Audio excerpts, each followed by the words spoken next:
Indian gaming market में 500 से लेके 20,000 तक के कंट्रोलर हैं। इसको फिल्टर आउट कैसे करना है? अगर आपको भी 2026 में एक कंट्रोलर खरीदना है तो चलिए शुरू करते हैं।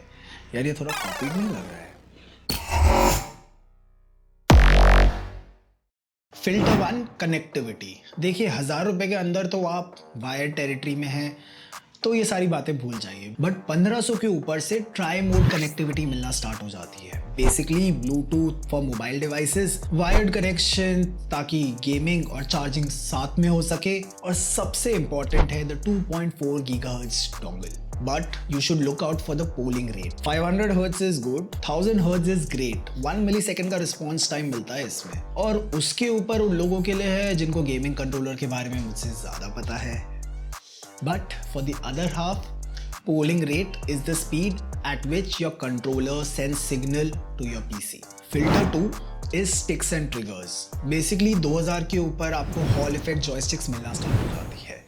सिंपल भाषा में पुराने मैकेनिज्म में फिजिकल कांटेक्ट था, तो स्टिक्स घिस घिस के स्टिक ड्रिफ्ट करने लगता था।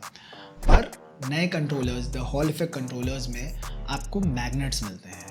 बेसिकली स्टिक्स और सेंसर के बीच में कोई फिजिकल कांटेक्ट नहीं है, तो वेयर एंड टेयर नहीं होता है एंड स्टिक्स ड्रिफ्ट नहीं करती है। अगर आपको आपकी स्टिक्स विदाउट ड्रिफ्ट चाहिए for a longer duration, go for a hall effect joystick. Also market में अब तो TMR जॉयस्टिक्स भी आने लग गई हैं। ये हॉल इफेक्ट से भी एक स्टेप आगे है। Basically less power, more control. अगर आपका बजट अलाउ करे तो TMR की तरफ जा सकते हो, but value for money option तो हॉल इफेक्ट ही है। अच्छा, एक और बात, बहुत सारे ब्रांड्स मैगलेफ ट्रिगर्स मार्केट करते हैं। मैगलेफ का स्टिक ड्रिफ्ट से कोई लेना देना नहीं है। ये टर्म हैप्टिक मोटर्स या फिर वाइब्रेशन मोटर्स के लिए है। इससे आपको फीडबैक बेटर मिलता है। इसका स्टिक ड्रिफ्ट से कोई सीधा सीधा लेना देना नहीं है। स्टिक ड्रिफ्ट से बचने के लिए TMR या हॉल इफेक्ट की तरफ जाए। मैगलेफ is just an additional thing. Filter 3, compatibility. देखो PC गेमिंग आसान है, कोई भी रैंडम कंट्रोलर सारे PCs के साथ जनरली वर्क करता है। But console gamers, Xbox, PlayStation, थोड़ी स्टोरी अलग है। Xbox के लिए आपको डिज़ाइन फॉर Xbox कंट्रोलर चाहिएगा। फॉर PlayStation 4 आपको एक PlayStation 4 सर्टिफाइड कंट्रोलर चाहिएगा। आप PlayStation 4 का कंट्रोलर PS5 पे यूज़ कर सकते हो बस जब आप PlayStation 4 गेम्स खेल रहे हो। अगर आपको PS5 पे PS5 के गेम्स खेलने हैं तो आपको एक PS5 कंपैटिबल कंट्रोलर चाहिए, जिसके लिए एक एक्स्ट्रा चिप लगती है। चिप सोनी प्रोवाइड करता है। तो बेसिकली ये कंट्रोलर्स डुअल सेंस की बराबर या उससे भी एक्सपेंसिव हो सकते हैं। Also similar story for Bluetooth. आपको कंपैटिबिलिटी मैन्युफैक्चरर की वेबसाइट पे चेक कर लेनी चाहिए, क्योंकि अमेजॉन लिस्टिंग 19-20 हो सकती है। अब आती है सबसे कड़वी सच्चाई जो ग्लोबल रिव्यूअर्स आपको नहीं बता सकते, the warranty gap. 8-bit duplicate legendary controllers है, लेजेंडरी परफॉर्मेंस देते हैं, लेकिन ग्रे मार्केट इंपोर्ट्स हैं, कोई वारंटी नहीं मिलती। अच्छा, वारंटी को छोड़ो, सर्विस सेंटर ही नहीं है, पैसे दे के भी ठीक नहीं होगा। माना कि कॉस्मिक बाइट एमकेट में वो ग्लोबल रिव्यूअर्स वाला फ्लेक्स नहीं है, लेकिन अगर कुछ ख़राब हो गया तो रिप्लेसमेंट पार्ट्स हैं, सर्विस सेंटर है, और सबसे इम्पॉर्टेंट एक वारंटी है यार। तो अगर आपको पीस ऑफ माइंड चाहिए तो इंडियन रिटेल यूनिट ही खरीदिए। बट अगर पैसे का टेंशन नहीं है तो buy what you want to buy यार, नहीं करिए। अगर आप एक फर्स्ट टाइम बायर नहीं हो तो ये बातें काफ़ी ऑब्वियस थी, शायद 2-3 चीज़ें नहीं बताई होगी, बट कुछ ऐसी बातें हैं जिनका मंजे हुए खिलाड़ियों को भी ध्यान रखना चाहिए। अगर आप बहुत ज़्यादा स्ट्रीट फाइटर या टेकन खेलते हो जिसमें बहुत सारे कॉम्बोज होते हैं, तो ये 2 चीज़ें आपकी काफ़ी मदद कर सकती हैं। सबसे पहले मैकेनिकल कीज।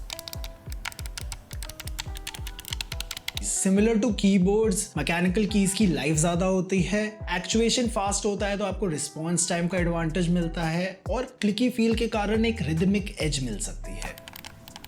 और अगर कॉम्प्लेक्स मूवमेंट्स से इतना ही प्यार है तो macros are a God send.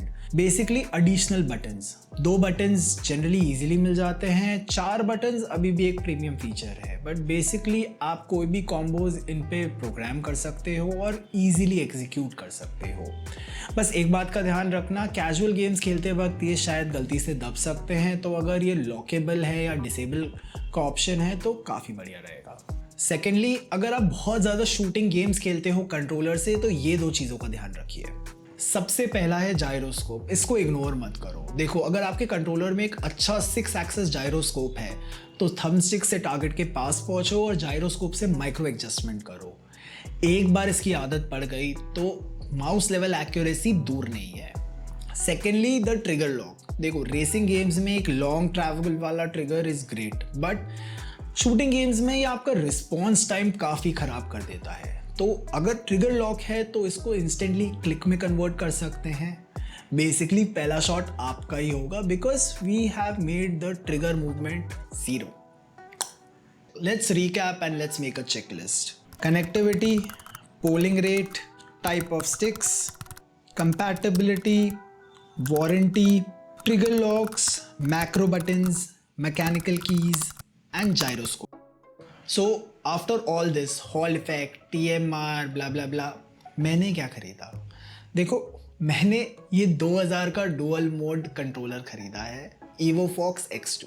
अब आप बोलोगे खुद इतना ज्ञान देने के बाद मिड रेंज वाला खरीद लिया।